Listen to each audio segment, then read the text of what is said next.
咳嗽变异性哮喘，只需一剂药彻底治愈，再不复发。我明白，只要我以救人济世为本，不被外界利益所诱惑，就一定能趟过中医这条浑水。那时候我师父经常对我说，医生掌握的是患者的生命，要以救人济世为宗旨，不可被外界的东西所干扰，要想法为患者解决痛苦，把患者的生命放在第一，生命大于一切。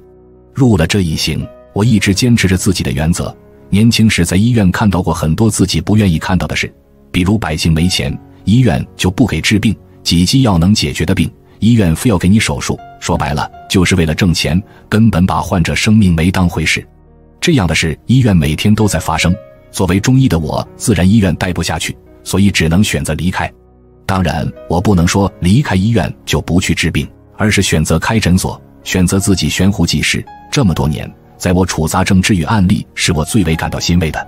在这之中，咳嗽哮喘的治疗也是我最为傲娇之一。下面我通过案例说说咳嗽哮喘。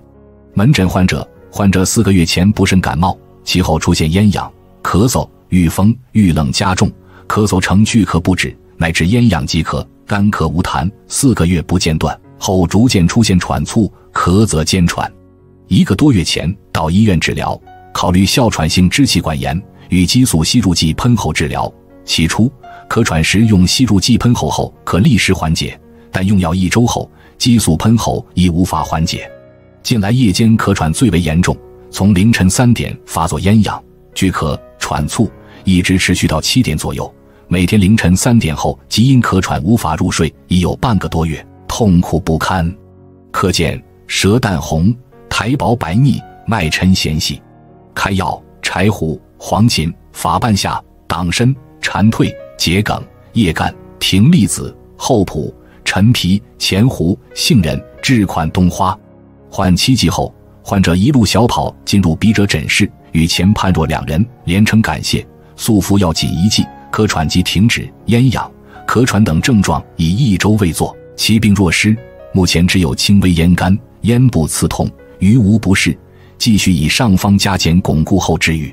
本案患者咳喘已有4个多月，以咽痒、咳嗽、喘促为主要表现，肺已宣发与速降为直嘶，一宣一降，乃有呼吸。若肺宣降失嘶，则气津停聚，痰血闭阻，干咳不止，痰不能咳出。一般医者一见干咳，便容易简单辨证为风燥咳嗽，或肺燥咳嗽，或肺阴亏虚，往往起手便以养阴润燥止咳为治。殊不知不少干咳患者从舌脉来看，毫无阴虚燥热征象，若不顾舌脉，则辨证偏差，错误于以养阴润燥，欲养阴，邪气欲为激流，欲润燥，痰邪欲盛，肺气欲加不能开宣。而这种干咳是肺气不能宣发，风邪、痰邪闭于肺窍，不能咳痰而出所致。治疗只需开宣肺胃，升降肺气，化痰解郁即可，绝不可润燥，更不可养阴。方中柴胡主升，黄芩主降，半夏升降相宜，半夏降中有升，党参坐镇中焦斡旋脾胃升降枢纽，大燥滋腻，容易恋邪生痰，故气而不用。